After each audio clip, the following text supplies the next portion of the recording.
We're live. And here we are. Here we are Welcome. In London. Welcome back, Troy. Thank you very much. So, guys, we are going to talk to you about masculinity. And obviously, it's kind of a modern trope that masculinity is in crisis.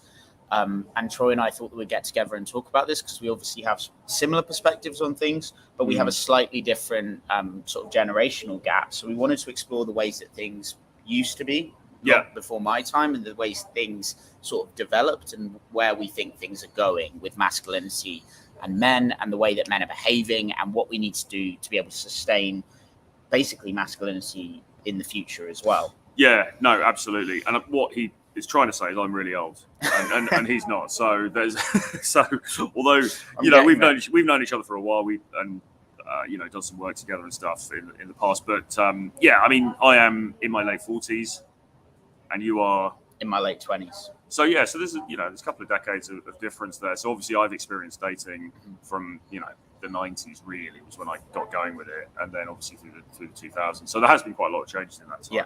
So it's kind of interesting just to bounce off those different perspectives. Yeah, 100%. I guess a good place to start would be, what's it like being back in London?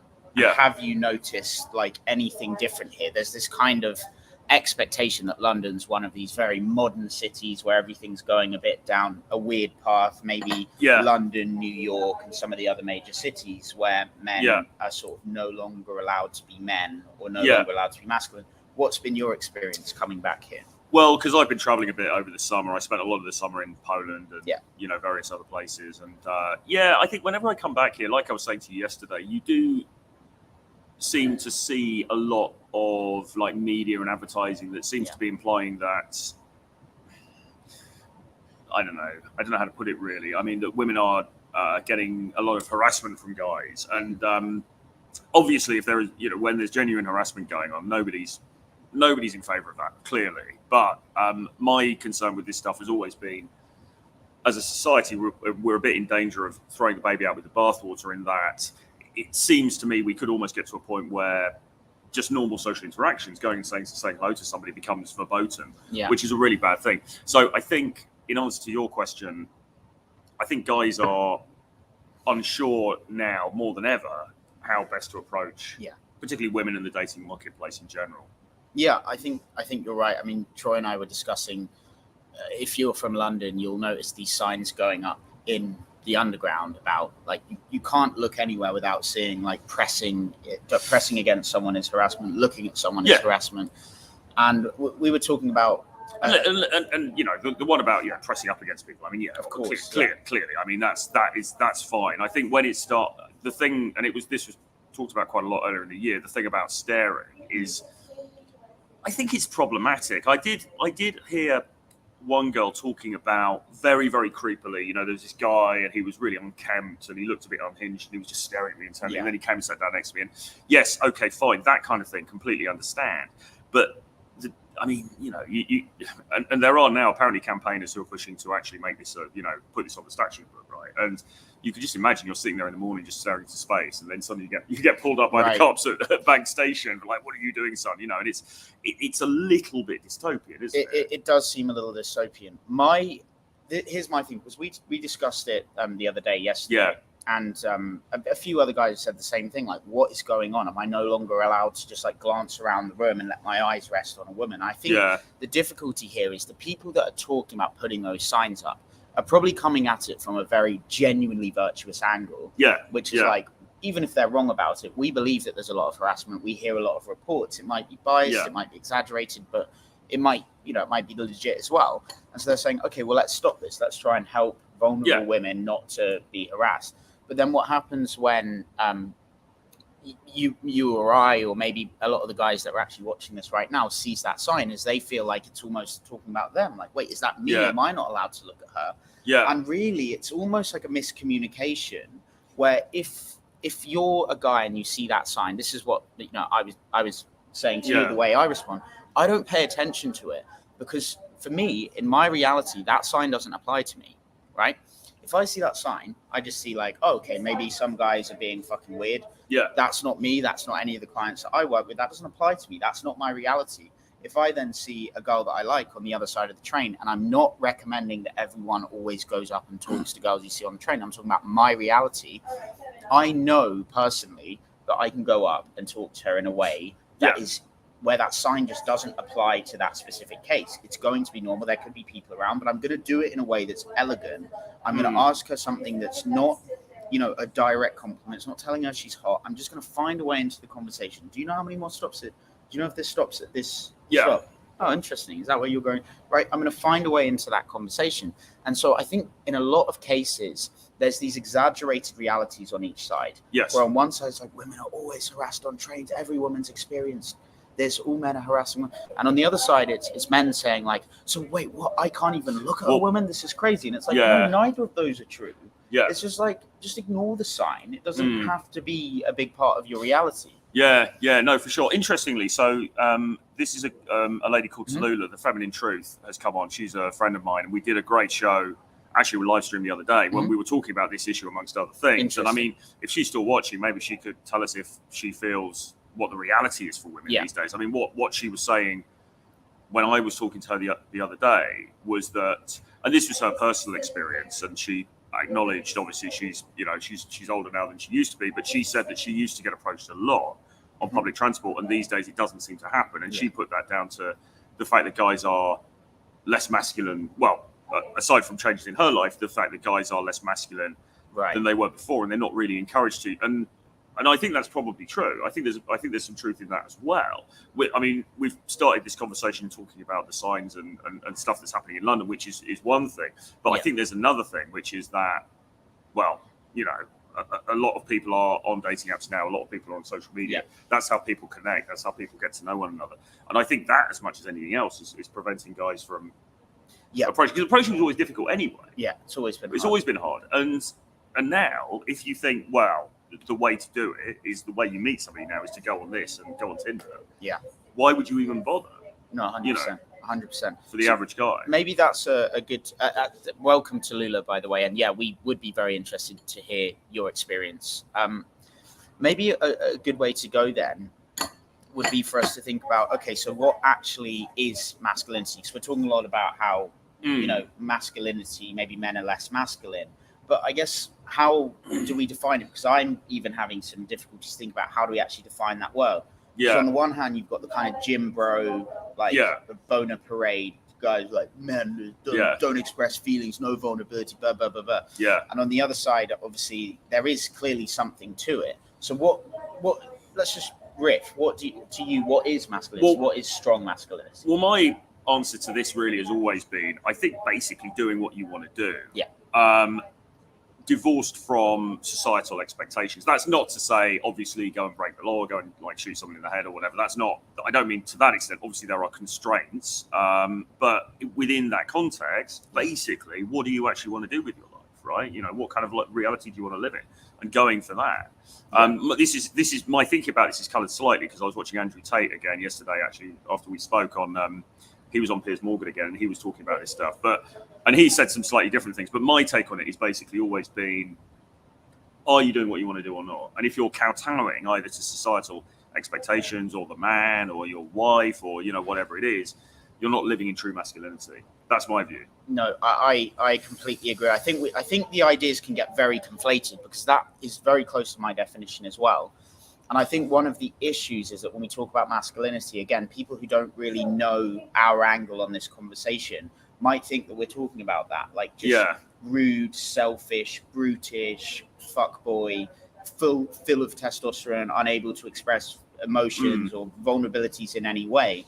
But I think that that's actually a much broader and better perspective on masculinity, which is like, okay, look, you're just doing what you actually want to do. You're aware of what's going on. You're aware of the potential to be programmed by beliefs that you don't actually agree with your values. You take that step back. It's more about like independent thought and independence of mind. Yeah. It's not so much about the clothes you wear. I see a lot of this kind of thing talking about, this guy's, not a masculine man, he's wearing skinny jeans. Like, bro, like, the King Henry VIII wore skinny tights and high heels. Like, we can't have these arbitrary measures of masculinity that are based around clothing and like things like that. Well, yeah, and this is where it gets interesting, isn't it? Because actually, online in the sort of the men's online space, which I've sort of been a part of, or somewhat a part of for a number of years, you do have a lot of people who buy into a very two-dimensional view of masculinity, which is basically you've got to get massive, you've got to be, you've got to be hugely jacked. You probably wear a tank top and you've got a shaved head, and you're sort of like, maybe even you're into. If you're American, you're into fire, you're into guns, you're into shooting, you're into things of that nature, and that's one definition. But that's a very sort of stereo. And there's even a perception among some guys that it's only those guys who are going to be successful in dating, and that I do vehemently disagree with, because I mean, look, I'm on this podcast talking about masculinity. I don't fit into that definition in any way. Do you know what I mean? I was always quite skinny actually as a guy. I'm trying to train a bit harder now, sort of trying to putting on a bit of lean muscle mass and so on and so forth. But I'm certainly not one of those kind of guys. Does that mean I'm not masculine? Well, some of the haters would probably say yes, but I don't think that's the case, because again, what I think it comes down to is, are you living your own truth? Are you living your own purpose? I agree. And actually, I think that maybe masculinity doesn't even quite capture it, because if you take Tate for an example, on the surface, if you've watched a little bit of Andrew Tate, what you get the impression is that he's basically one of those kind of bro dudes that thinks every man should just be like a hardcore, like villainous, fighting, testosterone-fueled, cheating, It can easily seem like that, but then you look a little bit deeper, and a lot of the money that he made at the start went towards funding the Tiger King's release from jail, who is just a notorious gay man, right? Like, is he masculine? Well, no, not really. He dresses in pink, and he's a bit effeminate, and So is it really masculinity, or is it men? Is it actually just men that are in crisis, and masculinity doesn't even quite? Well, I think some of this stuff gets a bit conflated with what you think about, because obviously we are moving into a world where there is people are increasingly expressing choices around things like gender and so on and so forth. All of that stuff is going on out there in the in the wider space, and I mean, it depends what some people have different views on that kind of thing. Personally, I've always been pretty libertarian, really. I don't really care. I sort of live and let live. I don't really care what other people are doing. I don't give monkeys. But then you'll get people talking about a figure like, say, Harry Styles, because Harry Styles sometimes wears, dresses and women's clothes and stuff. Again, I don't really give a monkeys about that. I mean, it's not new. David Bowie used to do that, back 30, 40 years ago. He's a pop star. I'm sure. I mean, is he in a relationship? I don't know, but I'm sure he's getting loads of. He's probably doing all right. So I think Harry's absolutely fine, and I don't think he's a figure that represents a decline in masculinity. I think actually, I don't have any real vested interest either way on this, but I do think actually he's probably a guy who's actually living on his purpose. He's doing what he wants to do. I agree. If he wants to wear a pearl necklace or whatever, so what? Yeah. He's still getting laid more than the people who are criticizing him online. I think there's a lot of hypocrisy in the sense that some of those people that are very far on the side of, like, you have to be the alpha masculine, like, bro side. It's like, well, they're actually doing the same thing as what the people they're accusing are doing. It's like, it's about telling people how they should be and how they should live. And if that doesn't agree with you and you're living the way that you want to live, you shouldn't listen to any of it. You shouldn't listen to someone telling you that you're too feminine. You shouldn't listen to someone, telling you that your masculinity is toxic. It's like, just fuck off all these other voices and listen to, like, that sounds really cheesy, but listen to the voice that is actually yours. Like, sometimes it's just the constant intake of other people's opinions, of media opinions, of politically fueled ideas that causes you to question what was otherwise working for you and what will work for you. Yeah, for sure.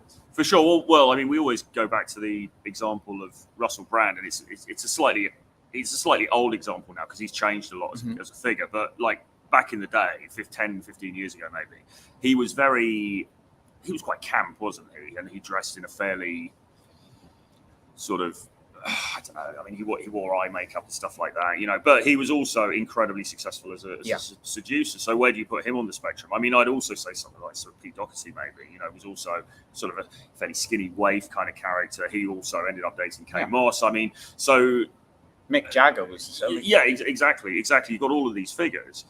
So I'm not. I mean. I don't have anything against or for any of these kind of people, because I have friends and I know people and I respect people on all sides this. You know, like I mean, like the Tate. You've got somebody like I do on the Rule Zero show. I work with Paul Apex Mindset, who's a very jacked, you know, sort of guy who is in some ways, you know, ex-military, that sort of archetype. Right. But equally, I know other people less like that who are in their own field equally sort of effective as men. And I think it's putting guys into a box is problematic in itself, because you get young guys who watch, you know, content of that kind, and they think, right, I've got to become that gym guy. Otherwise, and look, going to the gym is great. I'm not saying don't go to the gym, but it's that perception of like the only way I'm going to be successful is if I'm super jacked. And, you know, and if I edit my personality to be more like this person who I think is more masculine, it's like that is the weakness. That is the non-masculine thing, is the editing. Well, a guy once said it was in the comments on a live stream or in comments under a video that I was involved with, and he said something like, so could you imagine if a woman meets the ultimate alpha male, she must not be able to resist, you know, she must not be able to help herself. And my question was, well, okay, but what does the ultimate alpha male mean to that woman? You know, and I think what he had in his mind was probably the super jacks, you know, for stereotypical dude. But actually, we know the reality is that women, guess what, have different types. They do. You know, they really, really do. And as it happens, and this is you even see this on people who've got like bodybuilding blogs and Twitter feeds and stuff like that. The truth is, the super hench guy is not necessarily the most popular with women, because most women actually like a fairly lean, muscled but fairly lean sort of dude. That's true. And I think also there's a tendency to look at these guys and think that because they're jacked and they're ripped and they're confident, their voice is deep, that they've actually got game. And very often that's not the case. Like sometimes when you go too far that way, it's like there's actually no verbal attraction whatsoever. Like they don't know how to use language, they don't know how to build intrigue, they don't have the empathy to. And again, we're saying they as if it's a category. Every individual is different, right? You can have a jack dude who's a complete individual. He's broken away. He does his own thing, and he's genuinely in control of his own life, and he knows what his sort of mission is at the time. And you could have a skinny guy in pink jeans who's completely gay, but who's the same. He's on his path, and he knows what he's doing. I don't think that's really it's not really defined like that, but I think that's basically it's an interesting subject, isn't it? And it's very nuanced, and it's almost difficult to talk about in a way, because we end up, as you say, like almost these broad brushstroke stereotypes. Like what we're not saying is all dudes who are jacked and go to the gym are not living their purpose. I mean, because obviously many of them absolutely are. It's just that you shouldn't have to, as a guy, think, right, I've got to fit myself into this tiny box, and if I don't, it's all going to go wrong for me. Now, actually, as it happens, I was out with a girl last night, very, very attractive girl, and she said to me, and look, I mean, if some haters see this, they're not going to believe it, and they're going to flame it, or they're going to say she wasn't telling the truth. But she said to me, look, you know, I've dated a range of different types of guys. She said I've dated guys who are like male model looks, super deep, good looking guys. You know, and they didn't have any chat. They didn't have any personality. They just didn't really. And she said, and then I dated this guy who was actually not that good looking, and I was really into him. And then he ended up not wanting her, and just binned her off. So, you know, now people listening to that, if you fall into, and maybe we can go into this a bit more, but you know, the more doomer kind of paradigm, the black pill type guys will be like, oh no, she was lying, or you know, blah, she didn't really say that, or whatever. But you know, she did say it, and I believe her. I don't think she had any reason to lie. I don't think she was, you know, I think she was being genuine. And that's your experience, presumably, because you're mates with girls and stuff, aren't you? I mean, 100%. I was just going to say, so Blair was on the live stream a couple of days, yesterday or the day before, and Troy just met Blair. As we talked about on that stream, her type is simply, she's a good-looking girl, and her type simply is not that at all. She likes the more kind of introverted, calm, intelligent, like unassuming guys. And she actually likes it, and I know because I see it every day, and I've got many girlfriends like that. So it is, there are some traits, independence of thought, honesty, you know, having a sense of humor. There are some universal traits, but they're not all related to just being big and jacked and muscle bound and sort of that two-dimensional stencil of masculinity. No, but I suppose the other thing is, though, broadening it out slightly from that, it's like, with all of that in mind, is there still a crisis in masculinity? Or is the crisis just around blokes thinking they've got to be a certain way? Because we're talking about more than that, aren't we? Really? I think we are. Again, I'm not convinced that it's a crisis of masculinity. I think it might be a crisis of men. because I think men on all fronts, even the men that we see with purple hair telling everyone, you should be fat, being fat is beautiful. The weird kind of stuff that you just know is off that you see online. I think they're in crisis as well as the guys who are still forming their identity. You know how it is. As a guy, until you're about 22 or 23, you basically have no idea who you are. If you get into the pickup and the dating stuff, it's not from a place of like, I want to better myself and create a strong version. It's usually from a place of, I don't know who the fuck I am. Let me get as many women as possible to prove that I'm like worthy of my place.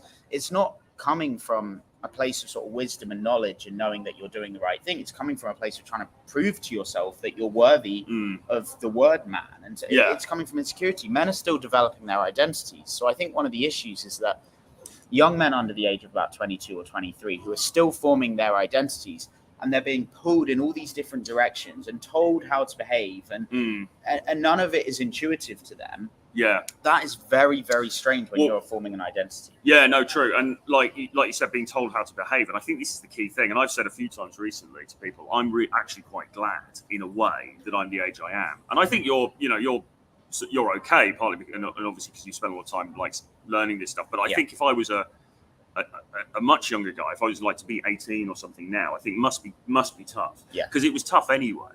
But now we're entering into a world in the West, in London, in the United States, whatever, where men are basically being told that they are bad for being men in so many words, and that is a problem. And now we're being told, well, you can't go and talk to a woman because that's a form of harassment, and all of these different things. And I think that is really problematic. It must be very, very hard, because you've got to balance, okay, I've got my natural instincts, my natural urges.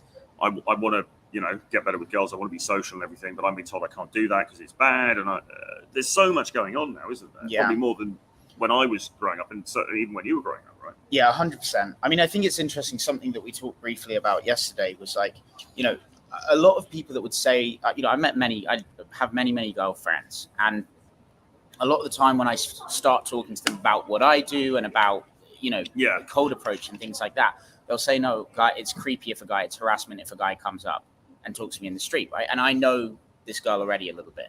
And I will say, why do you think that's creepy? And we'll go into it, right? Yeah. And they'll say, oh, because it's weird. They always do this and that. I'm like, who's they?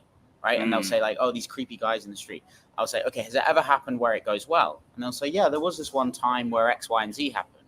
Yeah. And I said, okay, so is the issue cold approach, or is the issue people acting strangely when they do it? Like, okay, maybe it's people acting strangely. Okay, so what's the solution? Do you think if they did it in a more appropriate way, you wouldn't find it so bad? And they're like, yeah, maybe that's right. And it's like, okay, so shouldn't we be educating people on how to communicate rather than blanket chastising an action? And in 3 minutes, I can basically persuade anyone, any woman who previously thought that it is just bad to do cold approach. Yeah. But it's not. Yeah. And it's not change in the sort of momentary sense. It's like they will then go through the world thinking that this is good. Yeah. And we were talking about it. If you haven't needed to think about something too carefully, if you guys haven't needed to think about an issue that women face very carefully, you will form an instant opinion that's probably uninformed. When you're actually forced to think about it a little bit more, you can permanently change an opinion that before was completely different. Yeah. Yeah. Just because you've actually had 3 minutes to go through it logically with someone who knows the topic or the field better. So I think that one of the big issues is that people actually don't have these opinions, right? A lot of women that would say, cold approach is street harassment, they don't actually think that. It's just that they haven't needed to think it through very carefully. So they haven't formed a proper opinion. I think also as well, I mean, there's a tendency when you're thinking about an issue like that to immediately think to the worst possible example of that. You know, and I saw a TikTok the other day somebody shared with me where there was a girl and she was, I think, a journalist, and she was acting as though she were drunk to see what happened, and she got some very creepy guy coming up. She was super drunk and said, "Oh, could I come home with you?" and all that. And if that's what you think this means, then yes, you're going to say it's creepy 100%. Because that example is creepy. Yeah. But there is a distinction between that and going and communicating with another human being in a calibrated way. Yeah, 100%. And that is the thing that, well, obviously that's what we're talking, we're sort of pushing now, if you like. But also, that's the thing that I fear just gets lost a bit in the wider debate, certainly from a mainstream perspective. Yeah, it's the nuance of what's actually going on. Yeah. It's not all conversations, not all approaches are equal. Yeah. They're all different, right? But Tallulah came back here. Let's just see what she said. Okay, yeah, let's go through some of these. She said, my boyfriend approached me, was introduced to me by mutual, we talked about this, by mutual friends. This was true masculinity. Masculinity is a forward-moving energy. So, yeah, absolutely. So what Tallulah was saying when I was on the show with her, and if guys are on my channel, you can see it was a few days ago in the videos. Yeah. But what she was saying was that the reason that she got together with him, or the reason that she was interested in him, was that he had this like great energy about this really masculine energy, and it was actually the way that the other men in the scenario were reacting to him, because she could see that he was respected by the other guys, and obviously he's a decent looking guy. Obviously the women looked up to him as well, but she said what was the more valuable to her was the fact that other guys respected him, which is really interesting actually. Well, there was actually some research about that, and it basically got a group of guys, and first they said the men have to rate out of this group of guys, 10 guys say, the order of attractiveness to women of the guys. Right. So the men made a prediction, and then the women were asked to rate the guys in order of attraction. Right. And it was different from the men. So what the men thought that group of 10 men would be in order of attraction was different to the women. Right. Right. Yeah. Then what happened is the women went in with that group and started talking to the group of men. Right. And as they were talking to the group of men, they came out and were asked to re-rate the attractiveness of the men, and then their estimation of the attractiveness corresponded with the men's original one. So essentially, that's interesting. When men, if I think that you are the most attractive guy in a group, but the women didn't, after the men have displayed that they all think you're the most attractive, the women's opinion will be influenced by what the men believe, right? Because in that environment, all of the guys are going to act like this guy's the big dog. Right, and I that see. might not have been originally what the women thought. Right. But when they see the way that the men are behaving towards the men that they think are more interesting, more alpha, more attractive, more masculine, or whatever, that's what then influences the women's opinions on who's the most attractive. So attraction is massively down to the way that men interact around each other and who they put as the social leader in that. And interesting. And by the way, that is an interesting little piece of evidence that goes against the black pill narrative, because the black pill guys will always say, well, if you look at dating app data, women only find the top, whatever it is, I think it's actually 20% or whatever, but they only find the top percentile of men attractive, and they just disregard the rest. So that proves it's all about looks, because look at this data. But the difficulty with that is it's drawn from online dating apps where there isn't face-to-face interaction. 100%. And of course what you're saying is that initially they might rate them like that, but then when there's a real life interaction, that changes. 100%. And there's a lot of evidence on that as well, to show that the correlation between attractiveness of couples that meet on dating apps is like 0.3 different. So basically, you mean between the two? Yeah. So like if you've got a 7 out of 10 looking guy and a 7 out of 10 looking woman, they're very likely to correspond when they meet through dating apps. So studying the data, when people are rated, there's a very, very high correlation.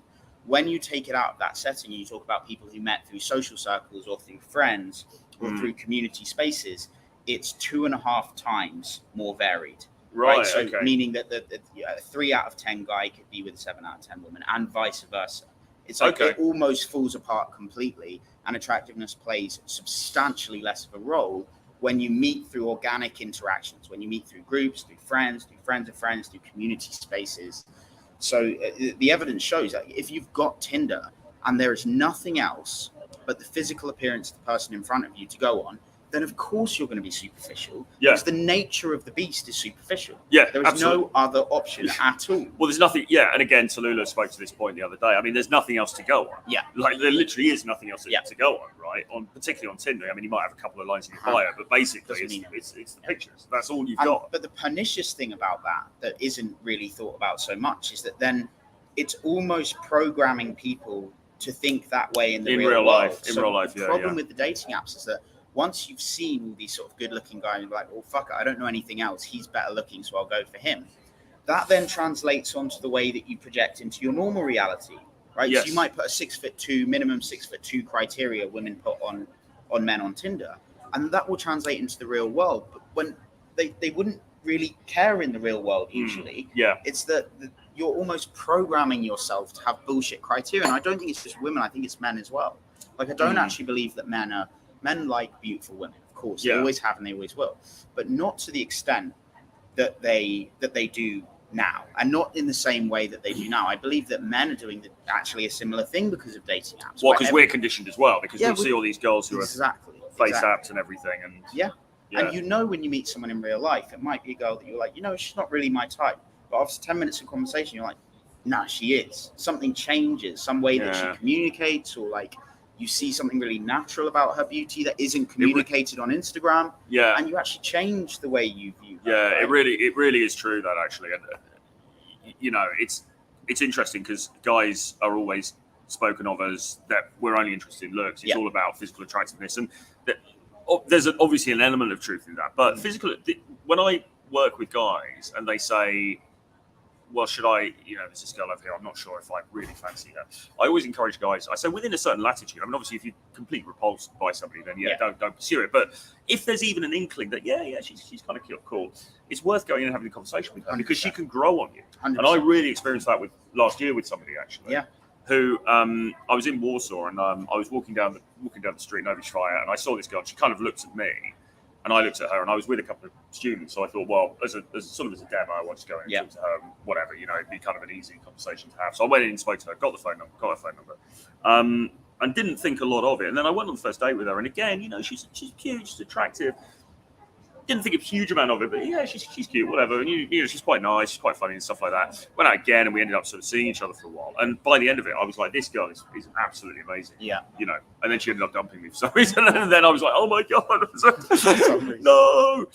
No, it didn't work out for various reasons. And but by then I was like, God, she's really good. Now, but if I'd have just gone on my first impression, it would have been like, oh yeah, whatever, 100%. I mean, it's been interesting for me because obviously I have I live with a lot of girls. So I have a lot of girlfriends even where I live, but also doing these interviews. Right? I've been doing a lot of these interviews, and I will talk to a girl. It happened very recently. I talked to a girl. She looks nice. She looks friendly. She's quite pretty. Let's talk to her. And then afterwards, I got her Instagram. She wanted to see the videos. She got 200,000, and she looks like a supermodel on Instagram. It was nothing like the reality. And then I see another girl in the street, and she is absolutely beautiful, like Chinese girl, perfect features, just absolutely beautiful. And I see her Instagram, and she takes pictures of like a brick wall with a funny pattern on it, and like a sunset view with clouds. And her Instagram just looks like almost like a bot account. She's got 200 followers, probably all family and friends. And so the public perception of these two is completely skewed. Like, one of them is able to turn it up on Instagram and make themselves look appealing, that instant gratification is triggered, and you're like, oh, she's hot, but there's actually nothing behind it. And the other one just takes pictures of things she likes. She's an artist, so she likes a pretty view and this thing on a wall that triggers something creative. And she's a deeply attractive woman, both personality wise, something magical and mysterious, and visually.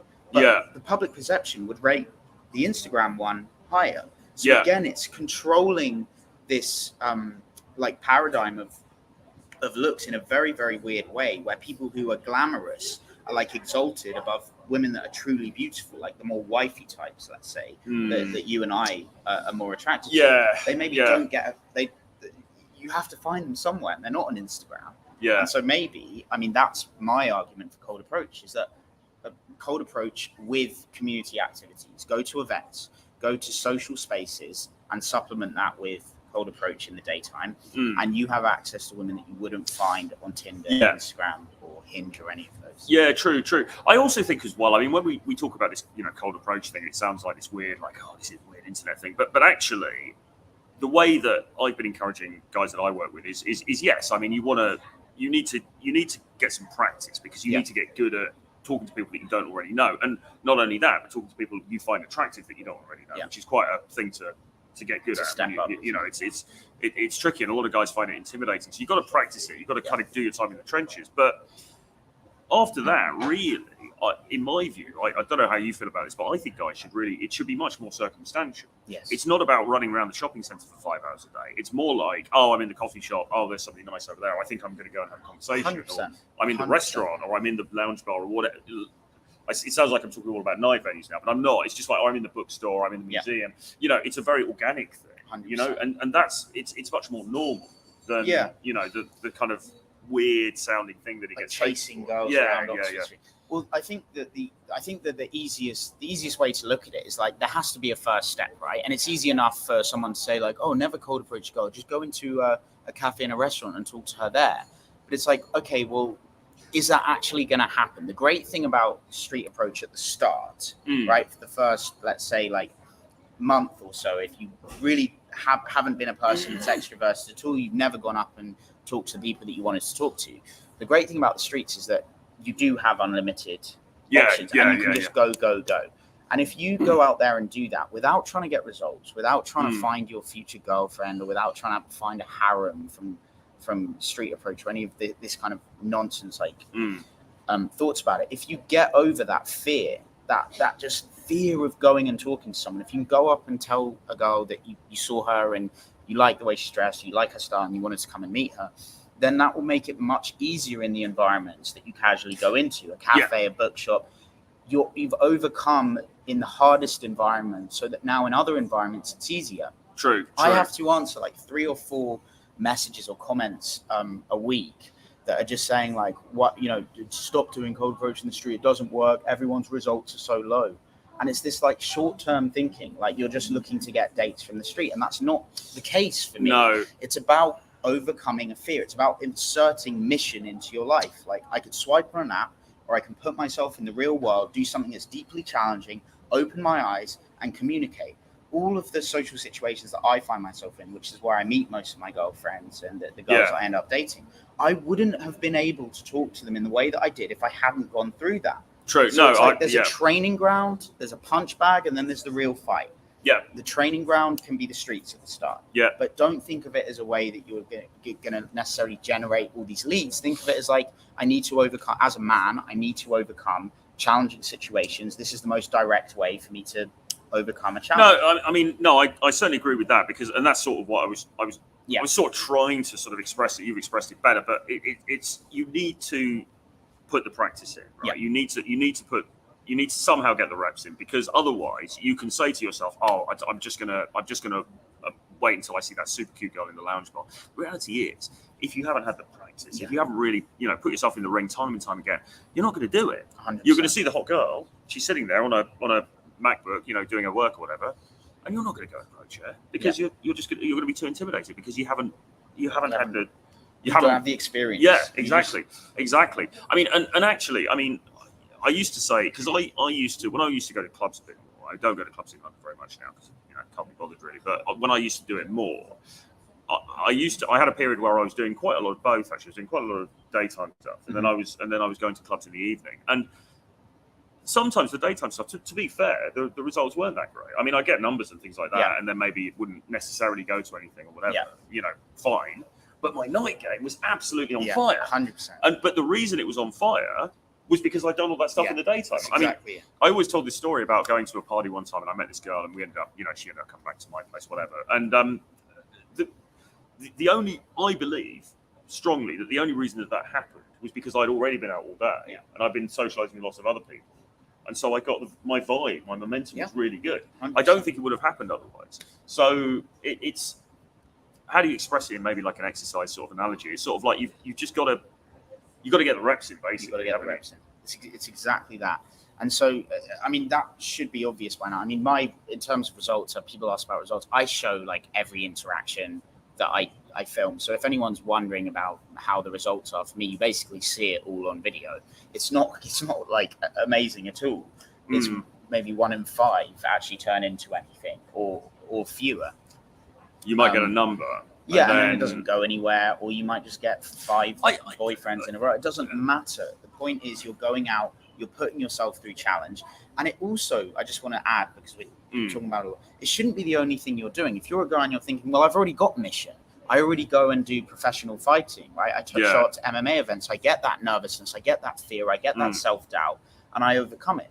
We're also not saying that everyone has to do this. It's just like such a good and direct way for guys who don't have that sense of mission to actually improve their social skills, and also just value yourself more because you're overcoming difficulty. Yeah. We know that overcoming challenges is what makes us feel stronger and have more self-worth. I mean, there's a lot of strands to this, though, isn't there? Because yes, in a city like, I mean, London is becoming more problematic for various reasons, which we sort of touched on.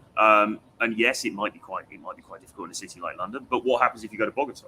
Yeah. Or what happens if you go? Well, you're going to Brazil soon, aren't you? Right. So different environments. You know, there are different. For various reasons, you might find it somewhat, fruitful in a street situation in those places. So that's one thing. The other thing is, I mean, yes, a lot of interactions ultimately don't go anywhere, but that's not to say that all interactions don't go anywhere. I mean, I've met girlfriends that I've dated for years that I've met in daytime situations, and if I hadn't gone and spoken to her, nothing would have happened. Yeah, we've had a great relationship. So yes, a lot of interactions don't go anywhere. But so what? I mean, ultimately, it comes down to, well, are you just going to sit in your bedroom and go on the comment section of people's videos and complain about it? Yeah. Or are you going to, it's the old thing, if you had to go and speak to 100 women, but the 101st, you would, you guys would get together and you'd have a great time together, would you do it? Well, you might as well. Right? I mean, what's it going to cost you? Yeah, exactly. There's very, very little downside cost to this at all, isn't there? Yeah. So that's cold approach. How has it changed, Troy? Because obviously you've been doing this for a long time. Like, what was back in the day? A relatively long time. I was just saying. I mean, I watched every now and then. I'm very self-critical, so I'm not just someone who's like in the position that I'm in as a coach. I don't think that I'm at some sort of level that's like the top of the totem pole. Like, I'm very self-critical still. Like, I look at my interactions and say, okay, what are there any crutches or are there any things that I'm doing or saying that are maybe a little bit off, a little bit robotic, something that I'm just doing as habit rather than because I actually feel it in the moment. I'm always looking for ways that I can improve and things that I can do better, because we're all liable to getting into patterns or habits. Is there anything that you think has really significantly changed over the past few years, right? Well, I first did a daytime. I first went up to a girl in a shop it was around 2005, and I'd learned it. And before that, I never really realised that it was possible to actually speak to somebody in the daytime. I thought if only I'd have seen her last night at the club, I could have spoken to her, but. Now she's in Starbucks. Well, I don't know if they had Starbucks so much then, but now she's in the cafe. I can't speak to her because she's in the daytime. Early 1900s, wasn't it? Yeah. Troy, how old are you, mate? We're going back to Victorian times. So then I learned, okay, yes, you can, as long as it's calibrated and respectful and everything, yes, you can go and speak to somebody in the daytime. It's not impossible.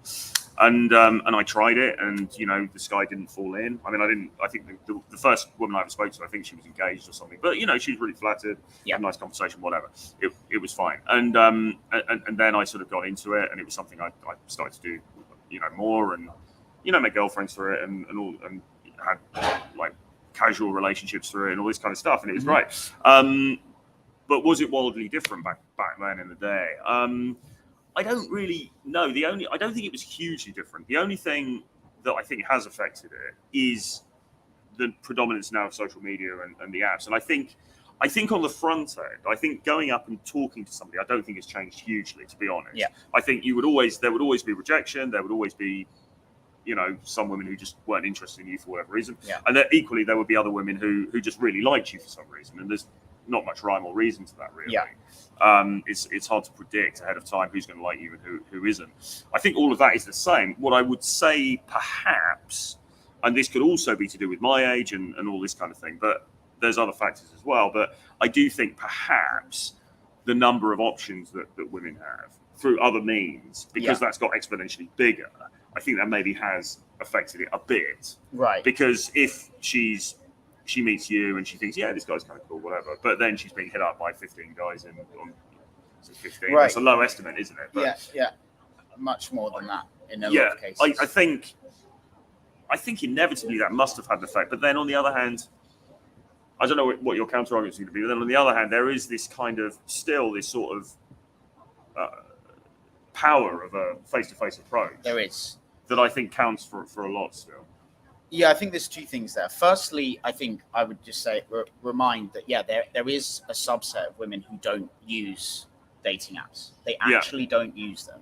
They are not interested in Instagram. They are not interested in Tinder. They just live their lives. They just go out and with their friends, and maybe they go to university, and they're not in this world. It does exist, but when all you see online is the women that are online, you think that that's the whole world. Yeah. Right? Like that, this is the kind of confirmation bias. It's like, because you're hearing from the people that are big on Instagram and very, very casual hookup culture. Yeah. You don't see the ones that are just living their lives. They're just going out with their friends, going to painting class and just living like normal lives. And I think the second thing I would say is we talk a lot about options and how the increase in options has changed the game. But I would say, okay, but options for what? Because yes, the opportunity for a woman to sleep with loads of very highly attractive guys has increased, but that's not really what most women actually want. They want to find a good quality partner. Yeah. Most women want to find a good quality partner. I would say that their option to do that has significantly decreased because a lot of the guys that they're going for are the same guys, the very, very good looking sort of Tinder profile, top 1% looking genetically guys. They're getting that from every woman. And so there's this illusion of optionality, right? I have access to all of these amazing guys who could be my partner, but none of them are going to be your partner. None of them are going to be the woman's partner because they're also desired by all the other women that are seeing them on Tinder. Yeah. So I think that there's almost this facade where it seems like there are all these options for men and women because we're seeing everyone on Tinder, but actually there isn't the desirable option of finding like a really good quality partner, which I would argue is what the vast majority of women truly want and some large majority of men want, actually. Before men start thinking, I want a polyamorous, I want 3 girlfriends, I want to be dating. Most of them is you're skipping ahead. It's like, well, find one woman that actually likes you and that you like first. If you can do that, then maybe, and you genuinely desire it, maybe you can start thinking about your options. But get to that point where you have one good woman who actually likes you and respects you and who you like, and take it step by step. No, definitely, and I agree with that. The only slight thing I would say to that is I do agree completely with what the first bit that you said. I think it's become more problematic for women to get, a relationship with a high quality guy. The only slight thing about that is though, do you think that women, maybe they kind of know that, or they know that on a sort of lower level, but there's still that hope, isn't there? Yes. Because we all have that, don't we? We sort of think, well, I'll just spin the wheel again, and maybe this one is going to be different. No. So there is partly that. Completely.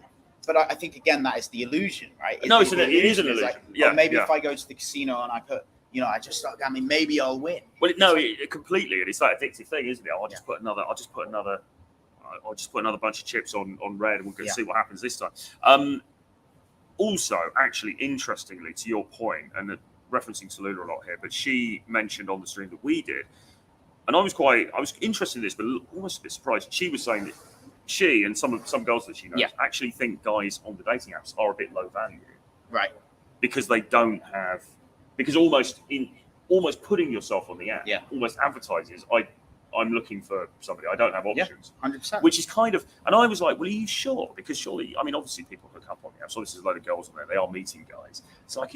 So she said, well, I don't know for every woman, but maybe there is like a small part of, maybe quite a small minority or of women, or maybe a small majority of women who think, sort of subconsciously think the guys on the dating apps are a bit low value, because if you were super high value, why would you need to be on the dating? There's sort of two categories, isn't there? There's either okay, you just want to hook up with everyone, you're just kind of like the sort of fuck the boy. Archetypal playboy, the archetypal playboy, or you don't have any options and so you need to come here. And I think in some sense men do it as well, even if they don't notice it. It's like, well, why is she here, and who else is she dating, and what's going on? I think that we underestimate how important narrative is in our lives. There are women that I've met I used dating apps when I was 21, 22 years old, and then I stopped.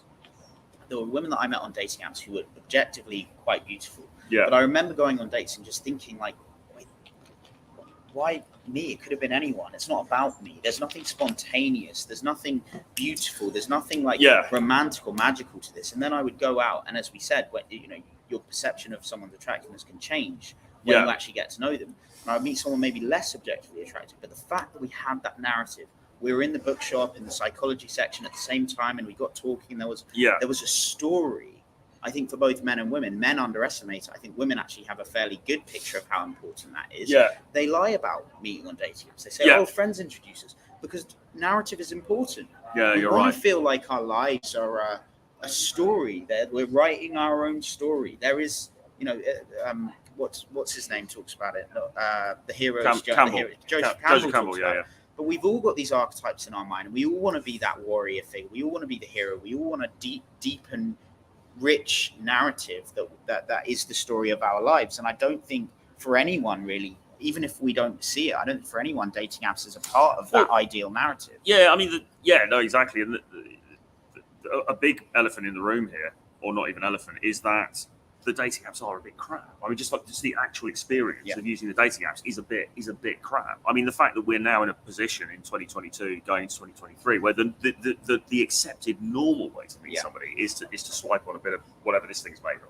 Yeah. To meet somebody is kind of mind blowing. Really, it's pretty dystopian when you think about it. It is dystopian because I remember when I don't know what it was like for you when I was 12, 13 years old. I think there was like Plenty of Fish had just come out.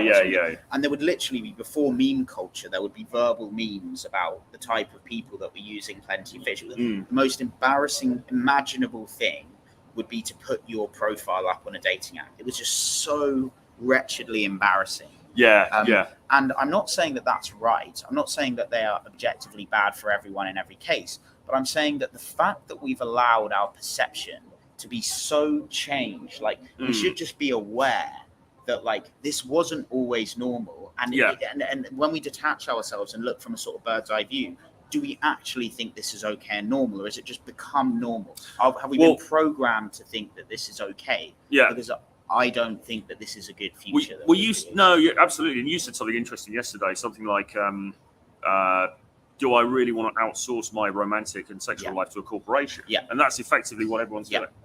Which is kind of mind-blowing, isn't it, when you think about it? Exactly that. That is what they're doing. I mean, at the core of it, they have financial incentives. They want your data. It's your data. They get to see your entire sexual preferences. They get to see everything. They're probably in contact with Pornhub to show what videos are going on from.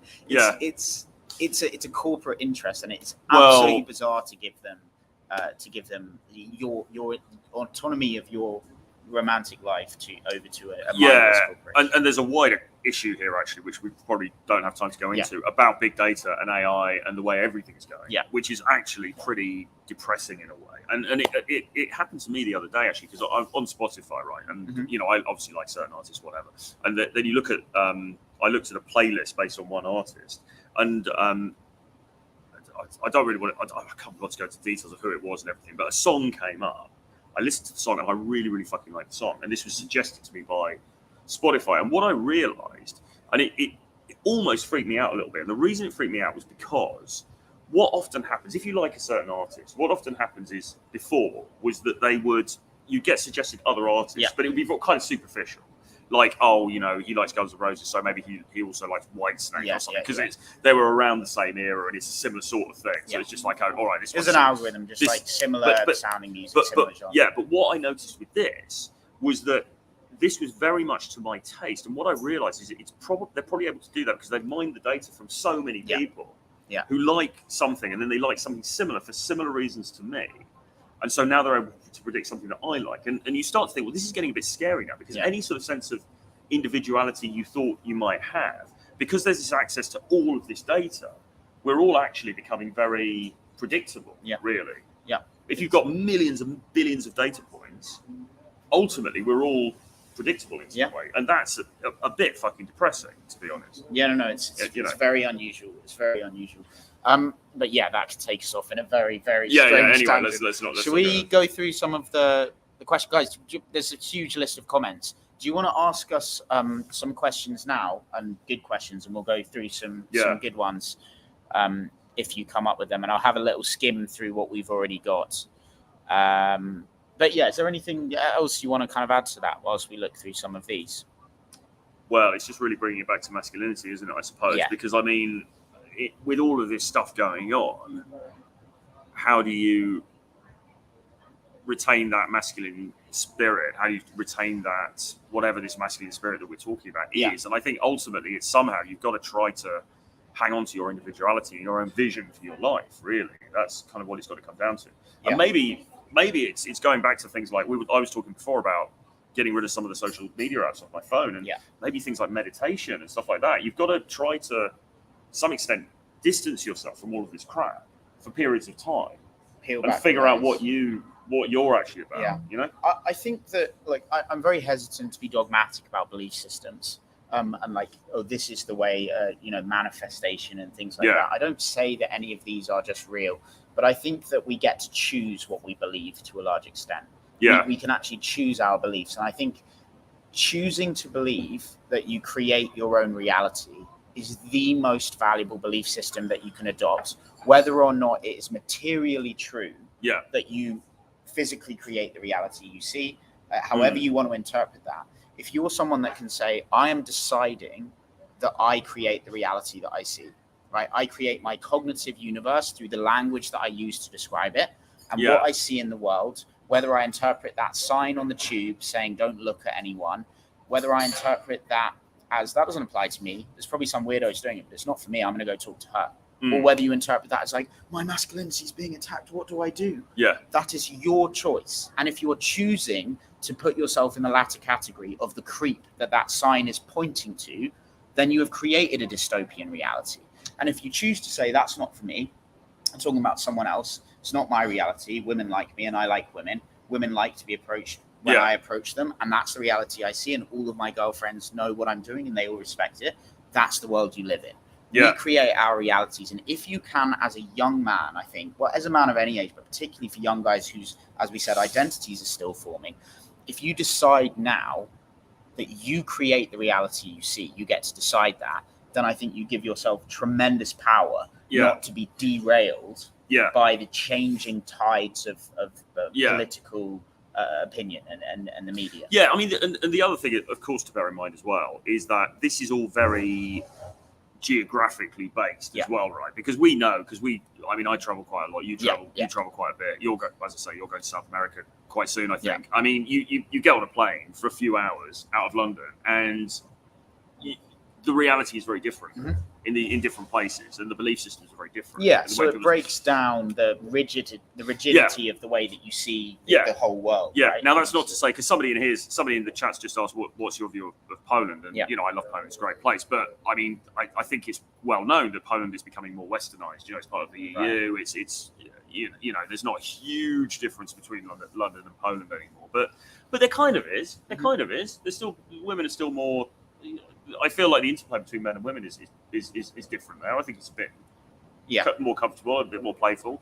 So there is this argument, in the end, everywhere's going to kind of just get sucked up by the great, a great Western machine. But I think we've still got a bit of time before that happens, if it happens. Yeah, I would also, I do understand that, but again, I would say, like, where I live, the place that I live, and many of the girls that I know, if you were to see them on the comment section of a YouTube channel or TikTok, you would think that they're the enemy. You would be like, no, they're making everything. That's not the way people actually are. Like, I love the girls that I know here. I've got so many amazing girlfriends whose political opinions, when they state them, might be like, men are toxic, this and that. But I never see that. I would never see that. I don't even know, because I don't talk to them about it. So I don't know what their opinions are. All I see is who they actually are, how they respond to masculinity, how they respond to respectful conversation, to playfulness. So it doesn't matter what someone says they believe. We all are programmed by myriad ways to say, I believe this, I believe that. But most of the time, that's in no way how we actually feel on a fundamental level. It's like surface level programming and then fundamental biological programming. What do I actually believe? What do I actually feel? And then the sort of surface level programming of what people say they feel. And I think it's really important to not see it as like the whole Western world is going in this weird direction. I live in the Western world, and I do a very, I don't know why, but controversial thing in a sense. And yet I never see any of this things that we're talking about in the manifested real life. I only have good conversations with women about this. And that, you're right, and that is absolutely true as well. And I've realised this for a long time. There's a sort of a discourse on the internet about stuff like this, and then when you shut the laptop and you go out into the real world and actually talk to people, it's very, very different. So different. It's so different. Which is really interesting and quite encouraging, actually. But I was going to say something else. But are we getting closer now to actually, inadvertently, to what the Tates, I think, are now talking about, which is the whole escape the matrix thing? I think that's kind of what we're in a similar territory here, aren't we? Really? Yeah. I think that part of the success of the Tates really has been that they've hit on something so simple. They've just taken that idea of the matrix and getting out of the matrix, and they've found a way to map that onto the reality that we're living in now in a way that's so easy to comprehend. And I think that there is genuine value to that idea. I just don't have any opinions on the individuals because I don't know them. I tend not to form opinions on individuals who I've never met. But I think the occurrence of them has opened people's eyes a lot to this idea that you can actually snap out of the nonsense and see things the way they really are. Well, I suppose there's this. I suppose the issue is pinning down precisely what is meant by the matrix. How precisely is that defined? And that is a sort of an open question. But I think it's got to be in the way what we're talking about. There is the sort of collusion of big tech and certain types of ideas, and some, not all of which are bad. I mean, I'm not some diehard, Republican or anything like that. I mean, as I said, I've always said, I'm pretty. I want to say libertarian, although libertarian's got a bad taste in it to it as well. But I'm kind of live and let live.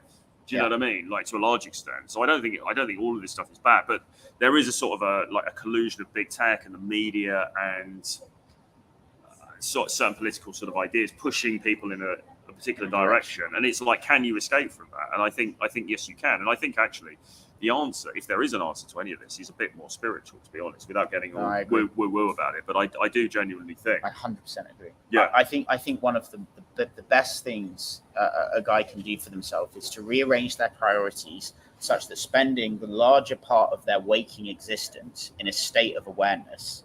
I think whatever your goals are, whether they're financial, with women, or anything else, if you reshuffle your goals, I know that most of the guys that follow me, they have a list of goals and they know what they want to do in life.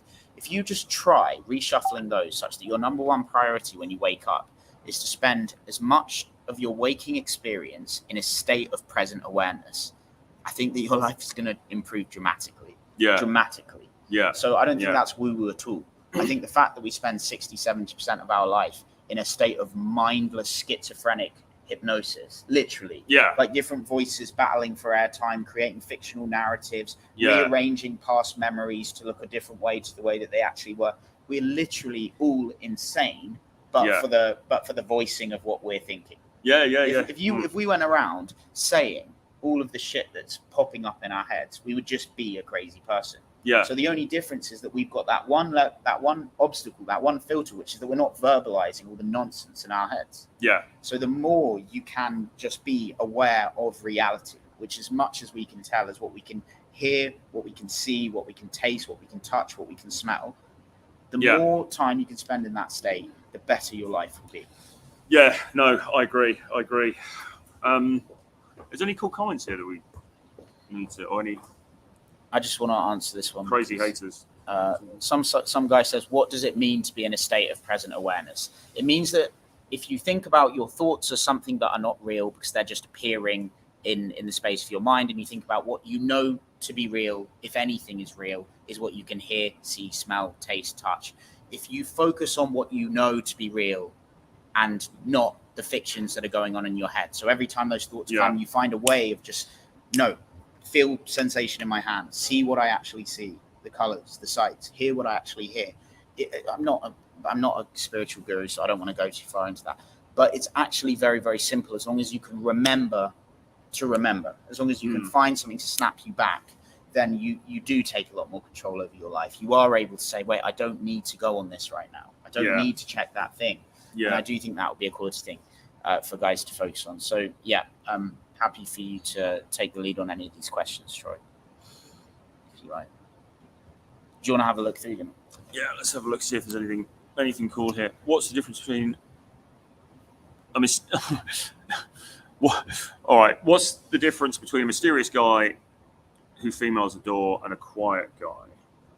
That's an interesting one, isn't it? Yeah, okay. Yeah, that is interesting. Well, it's all body language, isn't it? The mysterious guy is going to be, there'll be subtle changes in his facial expression. Like if you look at someone who's sitting still and they've got that relaxed look on their face, you know, there's the muscles in their cheeks are relaxed. They look chill. They're sitting with an open posture.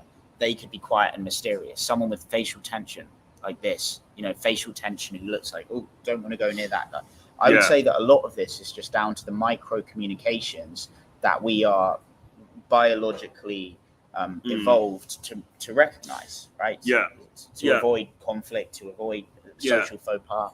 I always think eye contact is so powerful as well, right? I mean, because you can be, I mean, the way he's phrased the question, it might sound like, you know, the guy sitting in the corner kind of thing. But say you're in an interaction with a woman, you can be quite quiet and you don't need to say anything melodramatic or do anything flashy. But if you've got the eye contact, 100%. that can really make the difference. And I mean, I always go back to Daniel Craig as James Bond. But I mean, if you look at him in interacting with women in some of those movies, I mean, he's quite quiet, really. It's not like he's not pulling out the cube or anything, is he? Do you know what I mean? But and there's some wry humour there, but in the main, he's sort of quite quiet and he's not saying anything hugely flashy. But it's the presence, it's the eye contact, it's the energy, isn't it? Yeah.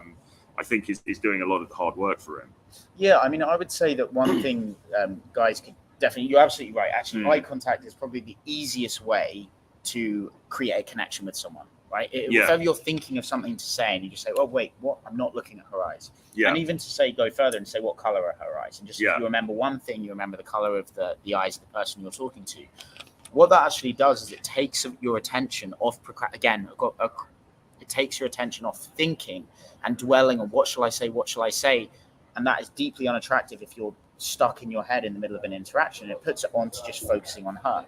When you focus on her, there's no room for you to be focused on yourself, for thoughts to be running around your head. So you look at the eyes, you hold that eye contact, and now your attention is on her and not on your thoughts. And that is attractive. Yeah, for sure. Let's see if there's any further ones. You had quite a lot of comments on this stream, so I don't know how far back we can go. So sorry if you put something. Yeah, if you had a really good question or comment, just retype it here so that we can see. So I mean, he's just referring to getting rid of the filter in your head and just reacting to what's in front of you. Yeah, absolutely. It's well put. Yeah, we need to go back a bit further, I think. Yeah, we're kind of talking. We're talking about different things here, really, aren't we? Because on the one hand, we're talking about dating. How do you date? How do you get girls, and so on, and that's very important. But we're also talking about this wider issue of the fact that we're living in this pretty crazy fucking society, and it's affecting everybody negatively, I think, really. Yeah. And making it just harder to. Because the other thing as well, and I don't want to go down the AI route again because it will just and all of that stuff. Because but you know, we are in these echo chambers, aren't we? Yeah. We are being fed stuff. We're being told what to think. Blah blah blah. We need to try and divorce ourselves from that stuff. Yeah. You know, at least for periods of time during the day. 100% agreed. 100% agreed. Screen time, minimizing screen time is one of the most valuable things I think that every guy can do. But one more thing I want to say whilst people are thinking of the questions is I also think that it's really important as men when we're feeling a little bit lost or confused or like we don't know what our purpose is, what our mission is. Should we be focused on women? Should we not approach them at all? Again, we're getting pulled in different directions. Is to think instead about the future and the generations that are to come, right? At some point, you might have had a difficult childhood watching this because people failed to create, an environment that was good for you. Yeah. And you are now in a position where you are actually creating the world of tomorrow. You are creating the future. And if you're someone that is advocating for men to be independent and to be strong and to go out and face their fears and accept challenges, then you are making yourself a role model for future generations. The guys in 10 years that are going to be watching these videos, their future is going to be different. So I think that one thing guys can do for themselves to give them that sense of meaning and purpose and self-esteem is to think, well, I've got a responsibility to create a better world for the future. Yeah. Now, what action that I take right now is going to do that? Is it going on Tinder or is it going out in the day? Potentially some young guy is going to see you going up and respectfully talking to a woman and think, damn, like my dad wasn't a role model to me, but this guy is. One day I'm going to have the confidence to go up and speak to a woman like that. And she's going to react that way to me. And I'm inspired. You know, in your life that you've seen men doing that have inspired you.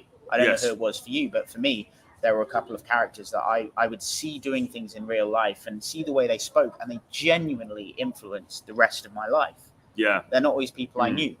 Every single one of you watching this has the opportunity to be that person for someone else, right? Absolutely. And I think that is an incredibly empowering way to look at the world. Yeah. That we are genuinely the participants and not on the outside.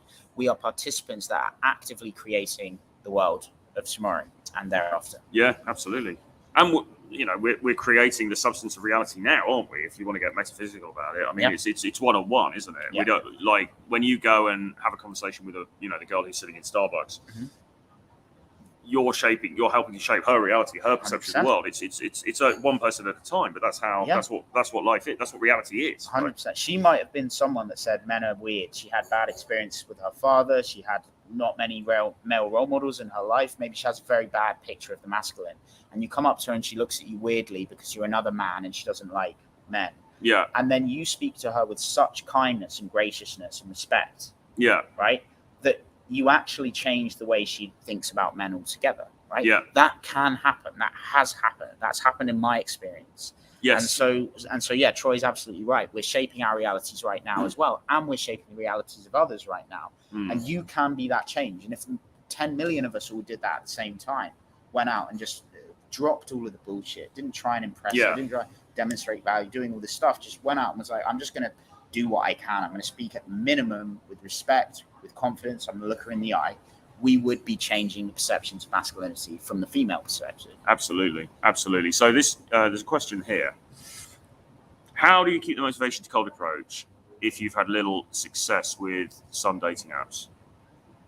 I mean, I, again, believe that dating apps are bad for the world. And so I would delete them on the basis that they do not fit within my system of values for living, right? I know what I believe. Dating apps, I can sometimes look at it from that perspective we were talking about earlier. I do not believe they are a good thing for the world or for society or for the future. So I do not use them because I don't believe in them. And that's as simple as it is. And that way you burn your bridges and you leave yourself with very few other options. You can sign up to a new gym. Yeah. You can start going to events, to markets. You can get yourself out in the day more. You can do cold approach. You have other options, but you certainly don't have the option of the dating apps. You burn your bridges and so you must act. That's the easiest way. Get rid of them. Don't give yourself that option, and you will have to focus on other ways. You won't have any opportunity. Yeah. But I think in my experience, what will happen? I mean, look, I don't know where you're coming from, or what your baseline experience is with this stuff. But my experience is that when you go out and you're interacting with people, with women regularly, you're going to get a range of responses. And you might not get any what you would call success, in the first period of time while you're doing it. Yeah. But what you will likely get, if you're not doing everything horrendously wrong, what you'll likely get is some small micro indicators of positive something. So, okay, maybe she's married or she's got a boyfriend or whatever, but she smiles and she laughs at you. And you can see these little green shoots of, okay, something's connecting here, right? And that's the thing that motivates me. Actually, 100%, but I would actually add to that. I think that that's so powerful because, not only is it just positive feedback, but it proves experientially that this can work for you. Yes. And that's important because any guy that goes out to cold approach believes to some extent intellectually that it's possible that it could go well. Yeah. But the intellectual understanding of X is possible and the experiential realization of X has happened. And so I know in an embodied sense that it can work. Are two very different things. True. So that little win, if you're someone that doesn't get good results, but then you go out and a woman just stays and talks to you and smiles at you and appreciates it, you unequivocally know that what you're doing can work. Yeah, because you know, okay, with this girl, she's in a relationship, whatever, she's not available, that's fine. But if I just keep doing this thing, at some point it's going to hit because I can see the reaction that she's 100%. had. What about that? Internal awkward. How do you drown out internal awkward feelings? It's something that comes up a lot with me at times. Okay, I've got a quick answer and then I'll let you develop. We cannot, this is a quote by the guy that wrote Atomic Habits, I think. We cannot think our way into right action, but we can act our way into right thought, right? So we tend to have this idea that we need to start thinking a certain way or start thinking about something in order to change our actions. Oh, I'm nervous, so I need to not be nervous and then I act. It's the other way around. If you're feeling nervous, the only way to overcome that thought is with action. So how do you drown out internal awkward feelings? You don't drown them out. You act through them. There is no way to drown out those awkward feelings. You can either let those awkward feelings stall you, or you can say, I feel awkward feelings. I feel pressure. I feel tension. And yet those feelings do not control my actions, and I can still walk in that direction and move my body physically. So you prioritize action over thought. You don't wait for the thought to change before you take action. You take the action, and then the thought changes after the action. Yeah, indeed. I mean, the only thing I would add to that is a little bit of the old favourite fake it to make it, in the sense that there are times when things... So sometimes, say an approach situation, you go and you talk to somebody, and maybe it is a little bit awkward, or more to the point, maybe the person that you're speaking to acts as though it's awkward. Like they feel a sense of awkwardness because they're not used to maybe this kind of interaction. They're just shy, whatever. And my response, and you might also feel a little bit awkward, but my sort of tactic for that has always been, or has for a long time been, just ignore that and just act as if this is entirely not awkward. Yeah. Because actually, for the most part, it usually isn't. Yeah. You know, for the most part, because when you consider, okay, right, I'm a human being, I'm interacting with another human being. I don't know their background or experience. Yeah, but I'm interacting. This is completely normal because we're two human animals and we're just interacting. Yeah. There isn't actually any awkwardness here. Mm-hmm. The awkwardness is conditioned by societal or bullshit beliefs, right? So I just, even if I do feel a little bit awkward in reality, I act as though there's no awkwardness here at all. This is perfectly normal. And what tends to happen is that then gets communicated to the young person. They fall into that frame. Yeah. Like, oh, he's actually not uncomfortable. He's really relaxed. So I have permission to feel relaxed. Yeah. And one thing I would just quickly add to that is I think that's absolutely true. And I think one thing you can do to make that even easier is actually to take responsibility on yourself and say, it doesn't matter how I feel. I am the person that's come up and spoken to this other individual. It's my responsibility to make sure that they feel secure. You almost lose all self-consciousness and you say, doesn't matter how I feel. None of that matters. My job as a man who's actually come and made this action, taken this action, put myself in this position, is to make sure that the person in front of me feels relaxed. And when you do that, it's amazing how your mind shifts. Yeah. Because you're no longer thinking about yourself. All of your focus is on saying, like, I just want her to be good. Yeah, right? absolutely. And it's the same if you're on a date. If you're on a date and you're getting nervous, like, what shall I say? What shall I do? And instead you just think, well, my number one priority is to make sure that she's good. I'm looking after her. Yeah. I've invited her to this bar. So her safety, her comfort and her enjoyment and her satisfaction is my responsibility. Yeah. It might sound a bit flimsy, but actually as a way of taking the focus and pressure off yourself and of relaxing yourself, that's an incredibly good way to do it. Well, dates is actually a really good example, and maybe a better example even than an approach situation, because a date as well, like a girl can feel awkward on the date. I mean, she's agreed to come on the date, she's there, of her own volition, but she can still feel a bit awkward. And the cardinal mistake is for you as the guy to buy into that. Mm-hmm. We go, oh, it is a bit awkward. Oh, this is a bit awkward, isn't it? Because if you do that, then it's game over, really. Whereas if you're just like, no, this is cool. We're perfectly relaxed. We're all good. Then I think state transference is really powerful. It is. And she's likely to largely buy into that, I think. Yeah. Well, it's because being relaxed is sort of a stable state, whereas being awkward is a fluctuating state. Yeah. And so if there are two opposing states, they will tend towards the stable one, right? They will tend towards the one that is stronger and more rooted and more stable. So you can definitely make an awkward person feel comfortable more easily than a comfortable person to feel awkward. And there's an old thing, I think it was Chateau Hartis, the blogger, said something like, the man has got to be the oak tree. Yeah. And I think that's probably partly what he meant. You've got to be the center of stability. Right. And because imagine, I mean, look, again, Andrew Tate, can you imagine Andrew Tate feeling awkward on a date? Well, no. Can you not? I don't know. Can you? Yeah, I actually can. Well, I don't know. He did that thing with Chian Reynolds, that grilling thing, which I haven't actually watched yet fully. But maybe he would feel awkward on a date. I don't know. But I suppose, all right, taking him out of the equation, not talking about individuals, but if you imagine that stereotypical, I mean, James Bond, all right, We'll take the fictional character. The fictional character. He's not going to feel awkward on the date because he is super composed. He's super calm. Right. Everything. whatever happens, he's cool, Right. right? And that's how you've got to be. That's how you've got to aspire to be. And if you don't feel that naturally, you know, just fake it. Just pretend that you do, because that even that in itself, like I've been on dates with girls in the past, and I felt super nervous actually. You know, sometimes they've gone on a girl who's like really gone on a date with a girl, and she's really cute. I'm punching a bit above my weight here, and you know, but if you do the actions anyway, then that still transfers itself, I think, in a 100%. decent way. Again, it comes back to that. It's like acting. Like, it's not your responsibility to feel any certain way about approaching your dates. It's your responsibility to act in the best way that you know how, despite the way you're feeling. Yeah. Right. But probably the best motto that I've ever had to live by is go before you're ready.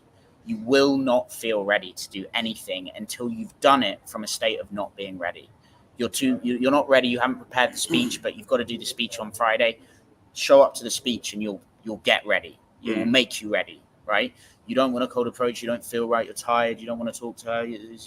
She might have a boyfriend. You do it anyway, and then you become ready because you've committed to it. Go before you're ready is the best piece of advice I can think of there.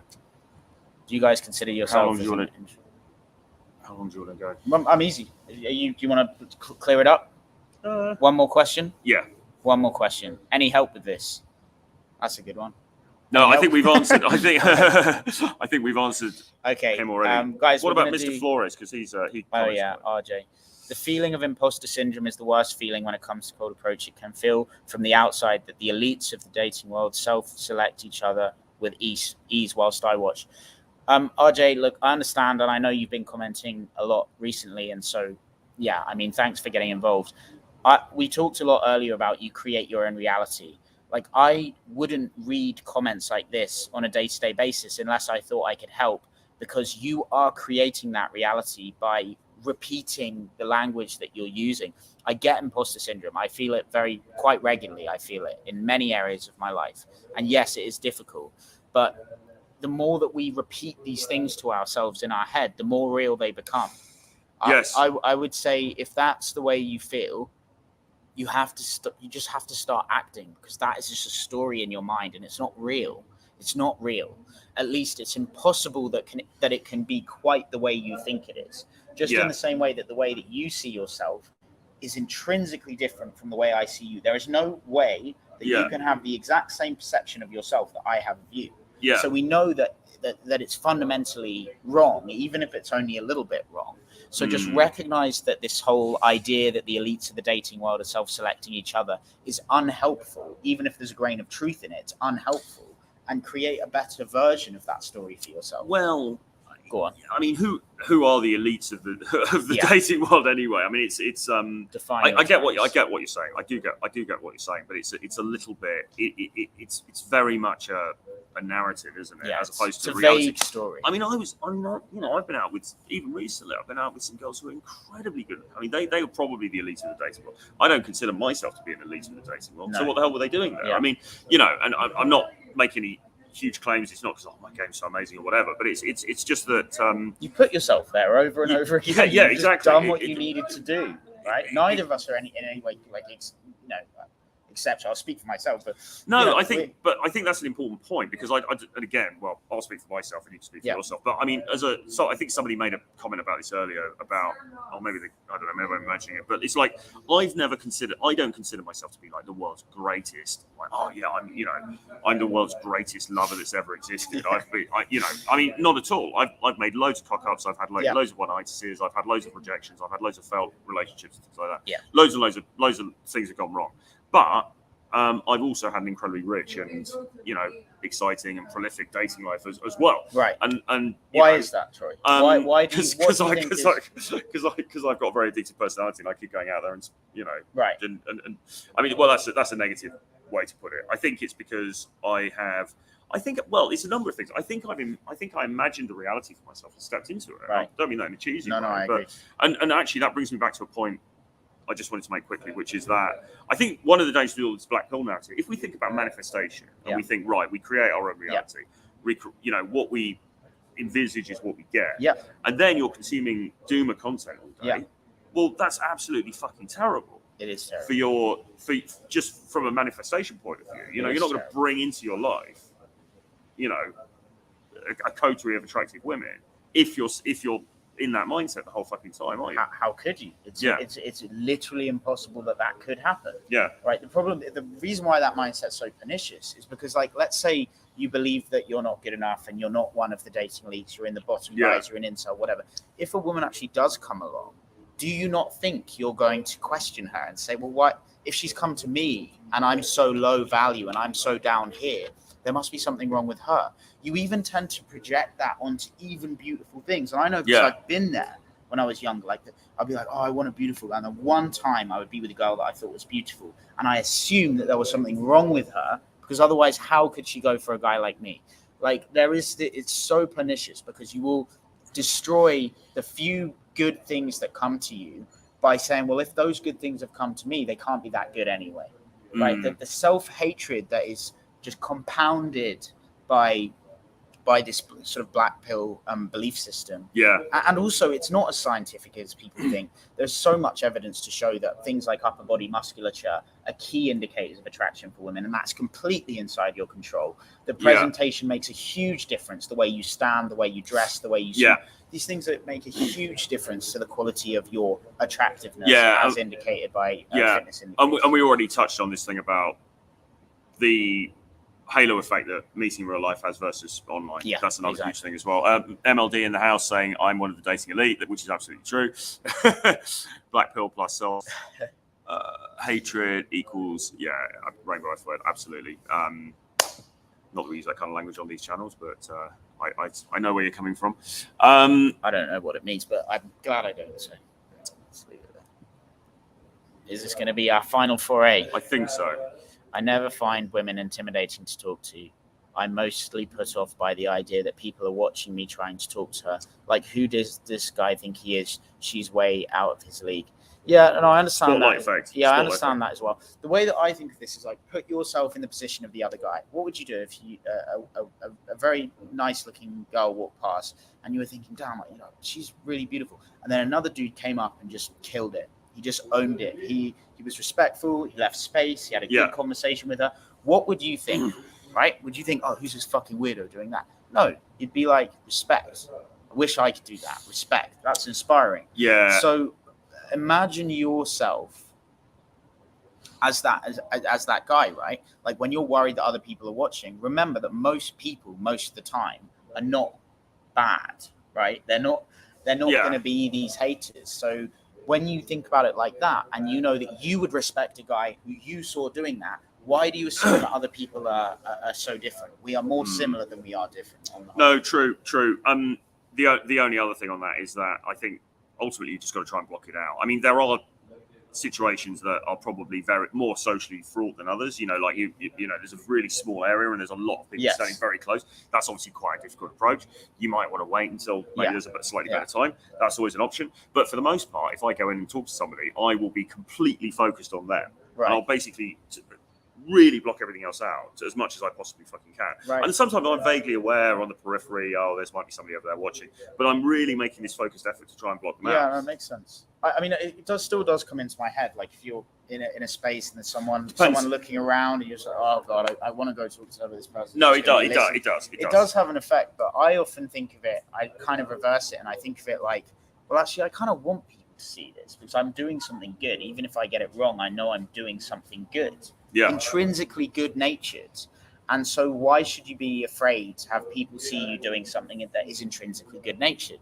So I don't think there's a right answer to that, really. I think you said block it out, and I think in some cases you could even almost see it with pride, like, I'm doing something good and I don't mind people seeing it. So I think that's maybe down to your temperament. I've also seen guys. We can all be a bit judgy sometimes. I've also seen in my life, in the span of my life, I've also seen guys who I think, well, he doesn't see that much cop, and then he goes in and he has a really great interaction with a woman, and it's like, well, you might be a little bit jealous, or hopefully your better side comes out. You're like, good on him, or you might be a little bit jealous. Like, oh, what's so good about that guy? But I mean, ultimately, he's the winner. Yeah. I mean, jealousy is love. Like, jealousy is a form of love, as I see it. If you're jealous of someone, it's because you see them as having something that you want, and your own internal issues are causing you to to sort of misalign that. As like, I like what he has. I wish I could have that. With hatred. It's self-hatred projected outwards. No, you're right. So I don't mind. I don't mind people being jealous of me. Someone sees me and gets jealous. Like the bottom line is they are extremely unlikely to come in and intervene. True. Finally, I just want to go here because I think that the whole incel thing's come up a lot, and I'm not saying that you are that, RJ, but I do think that it's worth saying, look, I understand, man. I don't want to feel like that. It's just what comes up emotionally, but I still try and challenge it despite the subconscious belief. It's not the woman's fault. It's my own internal issues. Yes, you're taking responsibility, but it's also said in this way that is like, it's my issues. It's just what comes up. I have no control over it. I still try and challenge it. You have to start speaking to yourself with strength and power and confidence, right? Even the way that you've written this, RJ, and I'm saying this with empathy and with sympathy and with trying to empower you, you have to start changing the language you're using, because if you're using the language of weakness to define yourself, then the reality you see around you is weak. Start saying, I'm getting better. I'm changing my internal issues. What's coming up emotionally is becoming more positive. I am challenging it, not just trying, right? You have to start changing the language you're using to describe the world, and the world will change around you. Literally what you see will start to change. What you feel will start to change. So I think it's just an issue of you've programmed yourself with this language that's self-defeating. And when you start changing the actual language you're using, the reality around you changes. I feel half naked. Final. Do you think it's nearly input? Final one. Final one. Yeah.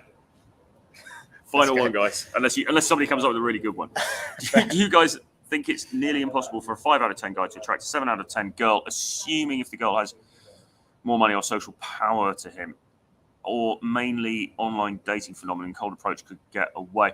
Well, I mean, actually, it's kind of interesting because the social power thing is a bit interesting, actually, because me and Tusk were talking about this. I think we did a stream about this earlier in the year, and it's sort of a bit like, I don't know, what do you think? I mean, if you say you're in a bar and there's Taylor Swift or somebody like that, right? And you think, oh, she's really cool. Ariana Grande, you think she's cute. Yeah.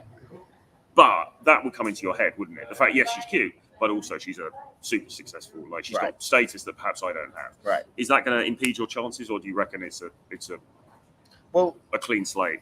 I mean, regardless, it's a good question. I mean, I think like the answer again is that you shouldn't preempt that. You should go for what you want every time, and not let any wondering of whether you're good enough or whether she's better than you distract you.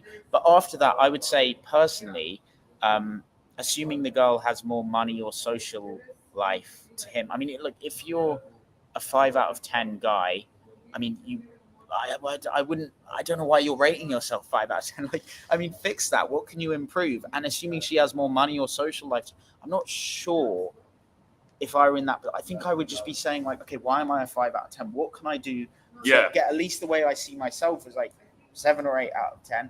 And then if she's got more money and social life, like, how do I fix those? How do I get more money and how do I get more social life and start doing those? Right? It's not about trying to get a good deal. It's about trying to make yourself richer, right? You shouldn't be looking around shops for the cheapest sandwich you can find.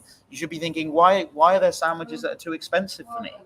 Right? It's like, good point. That's the perspective I would take. Is like, okay, well, what do I need to do so that I don't feel unworthy? I don't feel like a 5 out of 10, because that's both a mental projection and to some extent probably a physical reality, and all of that can change. You actually have control. There's definitely a lot you can do, or just go to Colombia. And on that note, guys, thanks for coming. We've gone just about everywhere. We promise to be a little bit more focused, or maybe not. Actually, I don't. There was kind of I think there was kind of a narrative structure to it. There was a narrative structure. We went on some good tangents. Thanks everyone for watching. If you want to get in touch with me, you can always book a call at the link in the description. I offer free phone calls to anybody who's looking to improve their social and dating life in any way. They're completely free. I just want to help you. Sincerely, I like to do that. And Troy, where can you guys find you? Yeah, I mean, again, if you're watching this on my channel, then there's a link below. You can get in touch with me. If you're watching it on Sam's channel, then obviously just search for Real Troy Francis. Follow my subscribe to my YouTube. That'd be great. Yeah, so that's the Real Troy Francis and Fluid Social. I think that we are preaching to the choir. Indeed. Because you probably know that. But thanks a lot for watching, guys, and we will see you soon, I'm sure. Bye-bye. Cheers. Bye.